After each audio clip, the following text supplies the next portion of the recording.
नमस्कार, news state देख रहे हैं आप, साथ आपके मैं हूं ज्योति आर्या। बड़ी खबर से शुरुआत करते हैं बुलेटिन की। रायपुर से बड़ी खबर, जहां छत्तीसगढ़ शराब घोटाला मामले में चैतन्य बघेल की कोर्ट में पेशी। एसीबी ईओडब्ल्यू ने चैतन्य बघेल को कोर्ट में पेश किया। चैतन्य बघेल और दीपेन चावड़ा की कोर्ट में पेशी है, कोर्ट में पेश हुए हैं। आज खत्म हो रही है दोनों की रिमांड, यानी रिमांड अवधि आज खत्म हो रही है और कोर्ट में सुनवाई के बाद हो सकती है बड़ी कार्रवाई। तो ये बड़ी खबर आपको बता रहे हैं। चैतन्य बघेल के मामले में आज रिमांड उनकी खत्म हो रही है और ऐसे में कोर्ट की पेशी के बाद से बड़ी कार्रवाई हो सकती है। एसीबी ईओडब्ल्यू ने चैतन्य बघेल की पेशी करवाई है। तो आज खत्म हो रही है दोनों की रिमांड अवधि और रिमांड अवधि खत्म होने के बाद एक बार फिर से कोर्ट में पेशी होगी और कोर्ट में सुनवाई के बाद कोई बड़ी कार्रवाई की बात सामने आ सकती है। तो छत्तीसगढ़ शराब घोटाला मामले में चैतन्य बघेल की आज रिमांड खत्म हो रही है। रिमांड की अवधि खत्म होने के बाद एक बार फिर से कोर्ट में पेशी और बड़ी कार्रवाई होने की इसके बाद बात कही जा रही है। तो ये बड़ा अपडेट इस मामले में आपको दे रहे हैं। कोर्ट में सुनवाई के बाद कोई बड़ी कार्रवाई हो सकती है इस मामले में। तो छत्तीसगढ़ शराब घोटाले का ये मामला है जिसमें चैतन्य बघेल की कोर्ट में पेशी होनी है। और इसी खबर पर हमारे संवाददाता अंकुश शर्मा हमारे साथ लाइव जुड़ चुके हैं। अंकुश, पेशी होनी है, कितने बजे तक पेशी होगी, क्या कोई बड़ी कार्रवाई की संभावना? देखिए, छत्तीसगढ़ के अब तक के सबसे बड़े शराब घोटाले मामले में ईडी की कार्रवाई हुई। ईडी की कार्रवाई के बाद अब एसीबी और ईओडब्ल्यू की कार्रवाई जो है वो भी जारी है।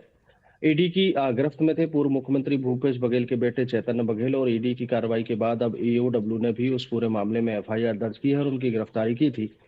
ईओडब्ल्यू और एसीबी ने रिमांड मांगी थी विशेष अदालत से और रिमांड पर उनको भेजा गया था। 14 दिनों की रिमांड आज खत्म हो रही है और आज एक बार फिर से रिमांड खत्म होने के बाद एसीबी की विशेष अदालत में चैतन्य बघेल को पेश किया जाएगा। चैतन्य बघेल के एक साथी, उनको भी वहां पर पेश किया जाएगा। पेश करने के बाद हो सकता है कि ईडी फिर से रिमांड मांगे। क्या संभावना बनती है तो पेशी के बाद स्पष्ट होगा, लेकिन एक बात तो तय है कि जिस तरीके से पूर्व मुख्यमंत्री भूपेश बघेल के बेटे शराब घोटाला मामले में जब उनका नाम आया था तो स्पष्ट तौर पर कहा जा रहा था कि एक बड़ा जो शराब घोटाले का जो रकम है, पैसा है, वो चैतन्य बघेल ही उसको मैनेज करते थे। किसको कहाँ कितना पैसा पहुंचाना है, किसके पास कितनी राशि जाएगी। इसके अलावा एक व्हाट्सएप ग्रुप का भी खुलासा हुआ था और उस व्हाट्सएप ग्रुप के माध्यम से ऐसे कई सारे खुलासे हुए हैं जिसमें कई तरह के सवाल जो है वो कांग्रेस शासनकाल के दौरान के अधिकारियों पर, उस दौरान शराब कारोबारियों पर और जो आबकारी विभाग से जुड़े हुए अधिकारी हैं उन पर सवाल उठते हुए दिखाई दिए। हालांकि कार्रवाई में सभी के नाम आए हैं और लगातार सबके खिलाफ कार्रवाई हो रही है और एक बार फिर से एसीबी और ईओडब्ल्यू की जो रिमांड है वो आज खत्म होगी और आज खत्म होने के बाद उनको न्यायालय में पेश किया जाएगा। माना जा रहा है कि दोपहर तक दोनों ही आरोपियों को कोर्ट में पेश किया जाएगा और उसके बाद कोर्ट में सुनवाई होगी। और बचाव पक्ष जो है, चैतन्य बघेल के जो वकील हैं, वो जमानत की मांग यहाँ पर करते हुए नजर आएंगे और ईडी, एसीबी और ईओडब्ल्यू के जो वकील हैं इस पूरे मामले में अपनी पैरवी करते हुए नजर आएंगे।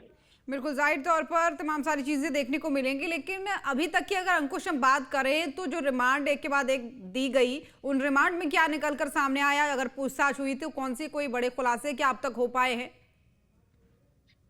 देखिए, छत्तीसगढ़ में पूर्व मुख्यमंत्री भूपेश बघेल के बेटे चैतन्य बघेल की गिरफ्तारी भिलाई से प्रवर्तन निदेशालय की टीम ने की थी और प्रवर्तन निदेशालय ने 2 बार रिमांड मांगी थी और दोनों ही बार विशेष अदालत के माध्यम से उनको रिमांड अब मिली थी।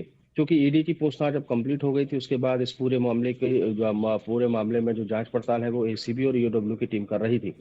एसीबी को भी रिमांड मिल चुकी है और एसीबी ने पिछले 14 दिनों से पूछताछ के दौरान कहा यह जा रहा है कि जो 3200 करोड़ रुपए का छत्तीसगढ़ का जो शराब घोटाला है उसमें कई तरह के खुलासे जो है, हालांकि अभी बहुत सारे खुलासे हुए और अभी पूछताछ के बाद ये भी स्पष्ट हो सकता है कि और कौन कौन से लोग शामिल थे। लेकिन अब तक की जांच में यही स्पष्ट हो पाया है कि मास्टरमाइंड जो है वो चैतन्य बघेल थे और चैतन्य बघेल के माध्यम से ही छत्तीसगढ़ का पूरा शराब घोटाला हुआ था। जितने भी शराब कारोबार से जुड़े हुए जो व्यापारी हैं उनको एक सिंडिकेट बनाया गया था और उस सिंडिकेट के माध्यम से शराब घोटाले को अंजाम दिया गया था।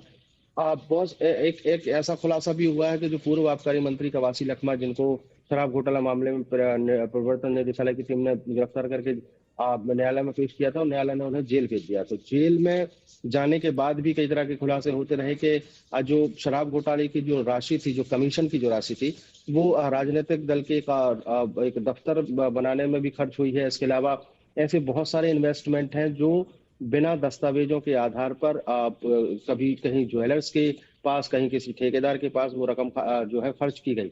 अब कुल मिलाकर कोशिश ये है कि जो राशि जो खर्च हुई है, या फिर जो 3,200 करोड़ रुपए का जो घोटाला हुआ है, उसमें राशि जब्त करने की कार्रवाई की आगे जो है वो कहीं ना कहीं एसीबी और ईओडब्ल्यू कार्रवाई करती हुई दिखाई दे सकती है। फिलहाल लगभग जितने लोग इस पूरे घोटाले में शामिल रहे हैं, उन तक ईडी और जो एसीबी जो है वो पहुंच चुकी है। तो अब आज पेशी के बाद हो सकता है कि एसीबी की पूछताछ में कोई नया खुलासा हो जो कोर्ट में पेशी के दौरान सामने आएगा। बिल्कुल, जाहिर तौर पर सभी चीजों पर नजर रहेगी। कई सवाल भी इसको लेकर उठ रहे हैं और कई संभावनाएं भी हैं। हो सकता है कि कुछ बड़े खुलासे भी हो और हो सकता है कि कोई बड़ी कार्रवाई भी हो। लेकिन एक महत्वपूर्ण सवाल और है अंकुश, क्योंकि अब चैतन्य बघेल एक के बाद एक उनकी पेशी हो रही है रिमांड खत्म होने के बाद। अब जहां एक तरफ कहा जा रहा है कि बड़ी कार्रवाई होगी, तो वहीं अगर भूपेश बघेल की हम बात करते हैं तो बिहार चुनाव के लिहाज से कांग्रेस ने जब पर्यवेक्षकों की लिस्ट निकाली तो उन्हें वरिष्ठ पर्यवेक्षक के तौर पर जिम्मेदारी सौंपी। अब अगर आज कोई बड़ी कार्रवाई होती है तो क्या ये कहा जा सकता है कि बिहार चुनाव के लिहाज से ये पार्टी के लिए थोड़ा सा संकट हो सकता है? क्योंकि अगर इस मामले में जमानत याचिका मंजूर नहीं हो रही है, वो खारिज हो गई है पहले, और अगर रिमांड बढ़ती है तो वो क्या भूपेश बघेल की मुश्किलों को बढ़ाएगी या पार्टी की भी मुश्किलों को बढ़ाएंगी? देखिए, मुश्किलें जो हैं वो ऑलरेडी बढ़ी हुई हैं। और रही बात राजनीतिक बयानबाजों की, तो कांग्रेस पार्टी लगातार इस बात के आरोप लगाती रही है कि भारतीय जनता पार्टी की सरकार जांच एजेंसियों का गलत इस्तेमाल कर रही है। भूपेश बघेल लगातार केंद्र सरकार पर हमलावर रहे हैं और उन्होंने स्पष्ट तौर पर कहा है कि ये जो कार्रवाइयां हो रही हैं वो सीधे तौर पर राजनीतिक निशाना इनको बनाया जा रहा है। दूसरी तरफ अगर बीजेपी की बात करें, तो बीजेपी स्पष्ट तौर पर कहती रही है कि जांच एजेंसियां अपना काम कर रही हैं। अगर उस पूरे मामले को राजनीति से जोड़कर नहीं देखना चाहिए, क्योंकि अगर गड़बड़ी हुई है, घोटाला हुआ है, तभी तो जांच एजेंसियां आप तक पहुंची हैं। तो स्वाभाविक तौर पर राजनीतिक बयानबाजी अपनी जगह है, लेकिन जिस तरीके से शराब घोटाले के मामले में एसीबी और ईओडब्ल्यू और इसके अलावा ईडी ने जो कार्रवाई की है, उन कार्रवाइयों के सबूत जो है वो कहीं ना कहीं न्यायालय में पेश किए गए हैं। सबूतों के आधार पर ही तो इन लोगों को जेल भेजा गया है, क्योंकि अगर सबूत नहीं होते तो स्वाभाविक है इसको राजनीति से जोड़कर देखा जा सकता था। राजनीतिक चश्मे से बयानबाजी जो है वो राजनीतिक दल जरूर कर रहे हैं, लेकिन जांच एजेंसी अपना काम कर रही है। और रही बात मुश्किलों की, तो स्वाभाविक है, जो काफी लंबा अरसा बीत गया है जब छत्तीसगढ़ में कई बड़ी गिरफ्तारियां हुई हैं। शराब कारोबारी कई ऐसे हैं जो जेल में हैं। बिल्कुल, जाहिर तौर पर सही कहा अंकुश आपने। बने रहिएगा, आगे भी तमाम खबरों पर आपसे जानकारी लेंगे।